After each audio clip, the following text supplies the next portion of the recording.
السلام عليكم ورحمة الله وبركاته. بسم الله الرحمن الرحيم، الصلاة والسلام على أشرف المرسلين. إن شاء الله في هذه المحاضرة بشرح لحضراتكم قطعة تتكلم عن تلميذة أو طالبة اسمها هدى.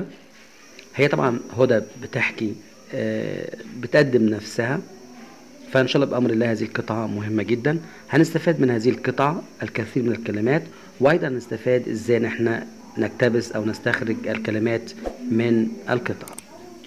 طبعا إن شاء الله هترجم كلمة كلمة وحرف وحرف إن شاء الله. read يعني اقرأ the passage القطعة and answer ثم أجب the questions الأسئلة. questions الأسئلة جمع question سؤال. طبعا هدى بتتكلم عن نفسها، فطبعا بتقول إيه بقى هدى؟ ماي.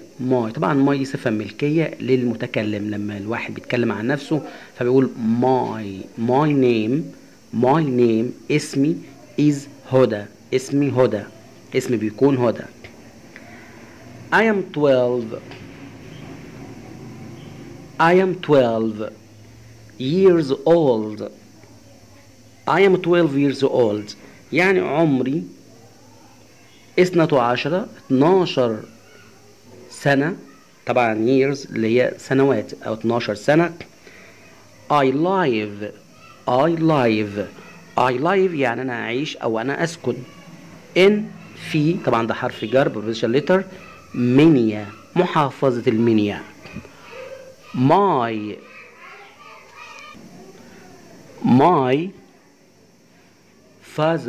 my father يعني والدي is بيكون a teacher. طبعا دي نكرة تأتي مع الاسم مبدوء بحرف ساكن، وفي طبعا عندنا النكرة طبعا اتنين، في عندنا وفي عندنا تأتي مع الاسم مبدوء بحرف ساكن، بينما اللي هي ان دي بتيجي مع الاسم مبدوء بحرف ساكن، بينما دي نكرة تأتي مع الاسم مبدوء بحرف ساكن. a teacher يعني مدرس أو أستاذ. طبعا هنا نلاحظ إن حرف التي ساكن عشان كده أخد بينما لو متحرك بياخد اللي هي حرف الان.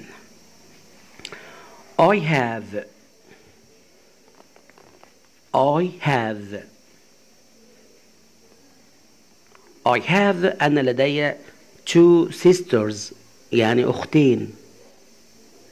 طبعا شطار، طالما الكلمة اللي قبلها في صيغة الجمع يبقى شيء طبيعي الكلمة اللي بعدها لازم تكون في صيغة الجمع. احنا طبعا 2 يعني 2، فلازم طبعا الكلمة اللي بعدها لازم تكون في البلورال في مرحلة الجمع. يعني ما ينفعش اقول I have 2 sisters، ما ينفعش، لازم اقول 2 sisters. I want انا اريد او انا محتاجة to be ان اصبح او ان اكون a nurse يعني ممرضة أو ممرض، بس طبعا هنا معناها ممرضة عشان اللي بتحكي دي بنت اسمها هدى، يبقى هي يعني عايزة أو بتريد إنها تصبح ممرضة. like كلمة like يا شطار لو كانت verb فبمعنى يحب، بينما إذا كانت noun اسم فهي بمعنى مثل. like my mother مثل، بينما إذا كانت اسم بمعنى مثل يبقى هنا like بمعنى مثل my mother مثل والدتي، يبقى هي طبعا عايزة تبقى نيرس ممرضة زي مين؟ زي والدتي، هي بتتكلم عن نفسها. my favorite subject يعني مادتي المفضلة. subject يعني مادة، وفيفوريت المفضلة.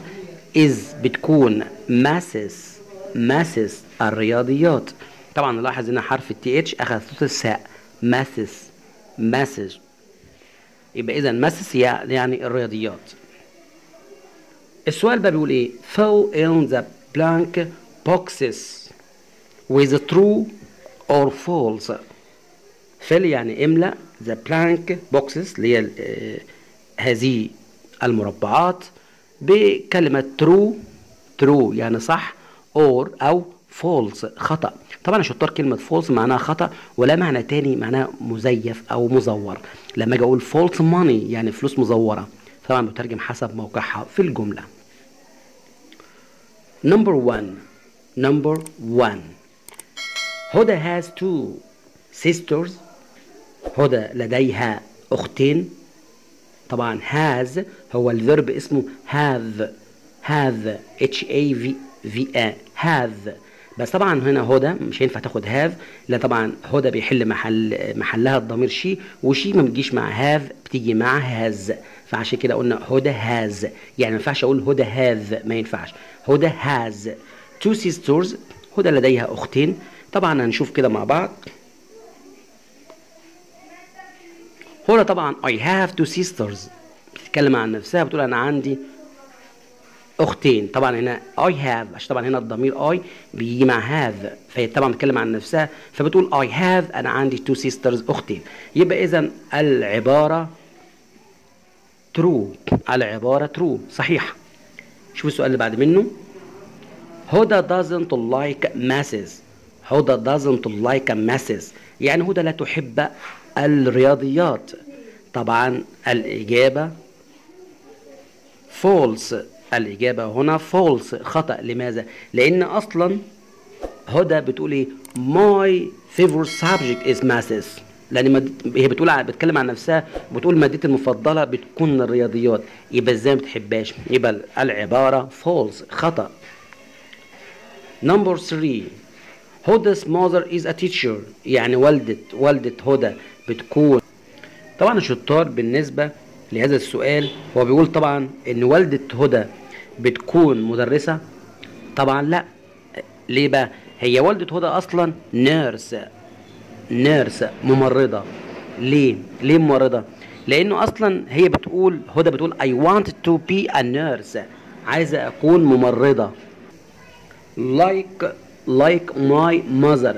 يبقى اذا هي عايزة تبقى ممرضة like مثل والدتها. يبقى اذا طبعا والدة هدى مش مدرسة، لا هي والدتها نيرس ممرضة. يبقى اذا العبارة فولس، خطأ. شوف بقى السؤال اللي بعده. answer the following question، اجب على الأسئلة الآتية. how old is هدى؟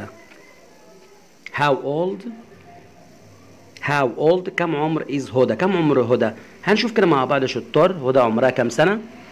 12 years old. عمرها 12 عاما. عمرها 12 عاما. شوف السؤال اللي بعده.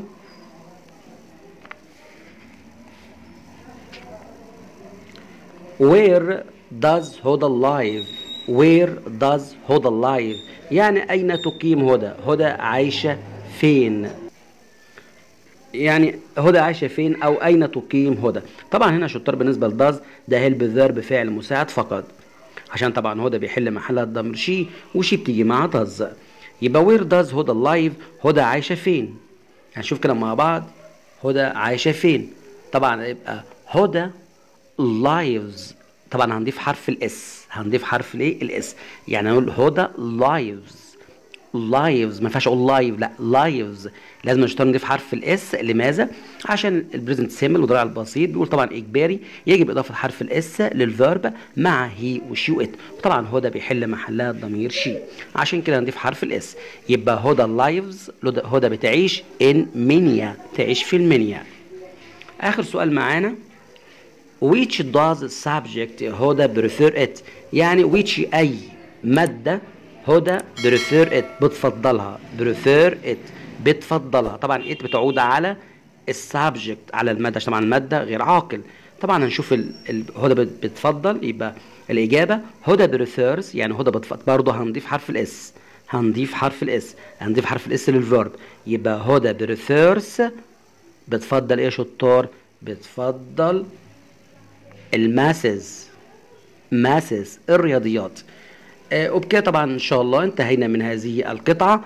اتمنى يكون شرح هذا يعجب حضراتكم. طبعا لا ننسى اللايك بتاعكم الجميل، وعشان طبعا اللايك بيخلي الفيديو يصل الى عدد كبير جدا من الاشخاص. وان شاء الله لو مش مشتركين اشترك في القناة، واترككم في رعاية الله. جود باي and I will see you again later. Goodbye.